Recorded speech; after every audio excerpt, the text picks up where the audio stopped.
I'm high as I've ever been, higher than heaven sits. Roll up my weed and think about my exes and jealousness, how to stay current and relevant. Hey man, Oh, what's up? you already reading the chapter? Yeah, man, look at this. Honor the ball sack. Yeah, that's Honor Dead Balzac. Oh.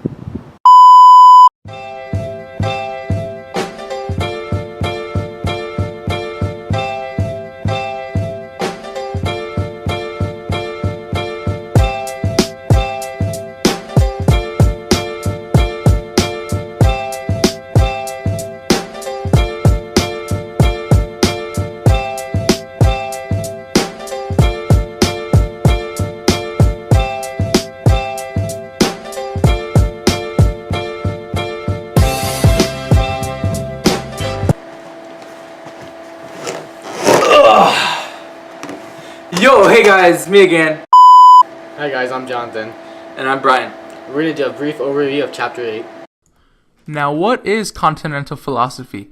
Well, Continental Philosophy goes over 19th through 20th century philosophy in Europe, and we will go over the different philosophers in that era.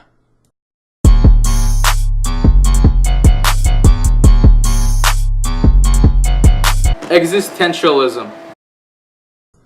A philosophical theory or approach that emphasizes the existence of the individual as a free and responsible agent determining their own development through acts of the will.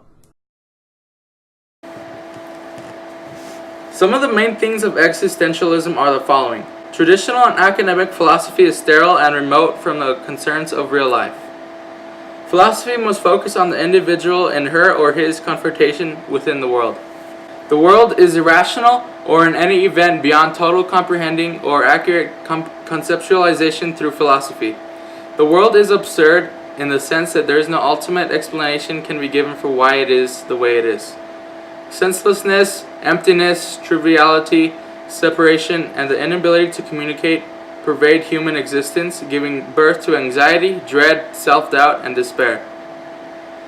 The individual confronts as the most important fact of human existence the necessity to choose how he or she is to live within this absurd and irrational world.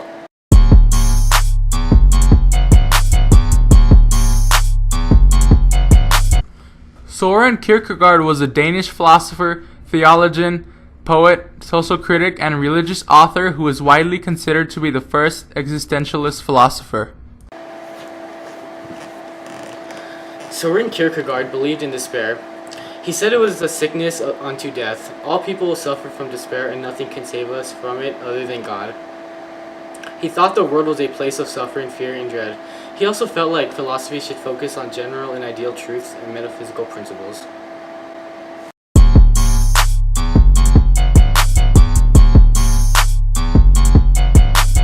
Friedrich Nietzsche was a German philosopher, cultural critic, poet, philologist, and Latin and Greek scholar whose work was exerted a profound influence on Western philosophy and modern intellectual history. Friedrich Nietzsche was another important philosopher who thought the world was driven by cosmic will. This will was called the will to power.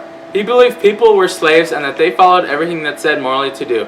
An individual called the Superman or Ubermensch can evade this type of slavery and do what he wants. The only metaphysical concept he believed in was the eternal reoccurrence of the same, which says that everything happens over and over again, exactly the same way. This means that people with the slave mentality will have their shitty things happen in their life over and over again. The Ubermensch, however, can shape life how he wants it without worrying about things happening over and over again.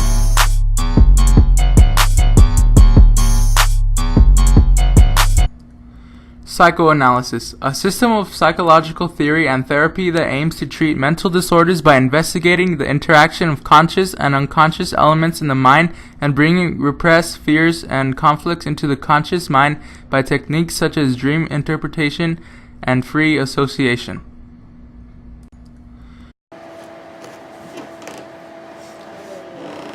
Psychoanalysis is a psychological theory and therapeutic method developed by Sigmund Freud.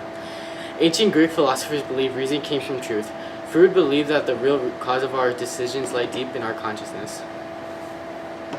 Are you asleep, man? Huh? What? What? Where am I? Oh, calm down, man. This is the video. Oh.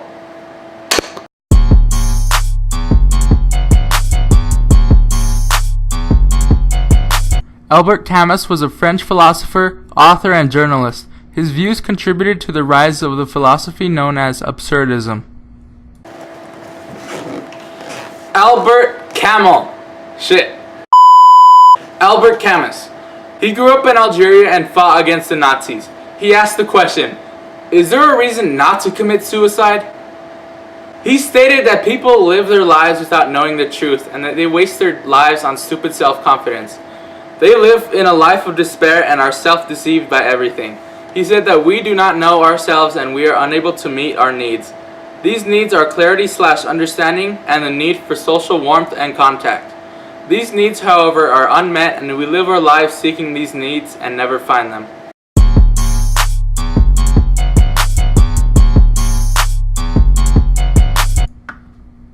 Jean-Paul Sartre was a French philosopher, playwright, novelist, political activist, biographer, and literary critic.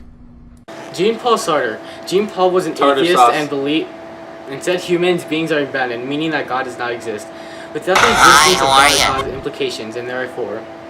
The first one is, because there is no God, there is no matter, no maker, and a divine human being does not exist. Which means that there is no human nature that is common to all humans, and there is nothing that can define what a human being is. Second one is, because there is no God, there is no reason anything happened and why things are the way they are. This means a being exists without no real reason. But unlike inanimate objects, we're self-aware beings that create our own future. The third one is, because there is no God, there is no plan for us, which we are free and nothing forced us what to do, and we cannot excuse our actions. And the final one is, because there is no God, there is no standard of values. Consequently, we must establish our own values.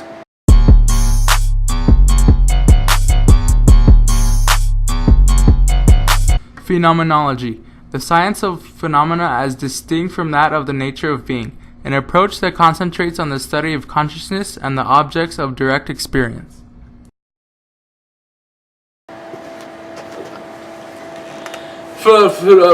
Feminism. Phenomenology is the study that concentrates on consciousness and experience. The first main phenomenologist was Edmund Husserl.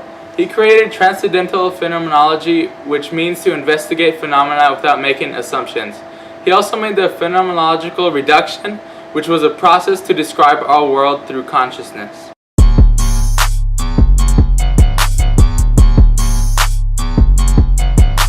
Martin Heidegger was a German philosopher and a seminal thinker in the Continental Tradition and the philosophical herpes.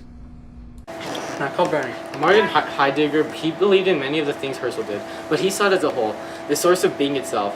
He thought that people forgot about being in general. They overlooked the objects and only cared about the subjects in their own lives. He then went on to write about being and the time and believed being was necessary in our world.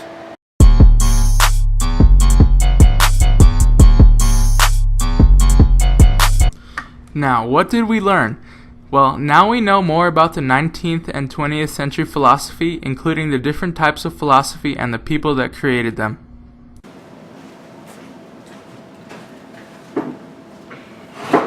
Alright, thank you guys for watching our presentation on Chapter 8, the Continental Tradition. Yeah, I hope you guys really laughed. Right now we're gonna eat some of this boneless pizza. Boneless.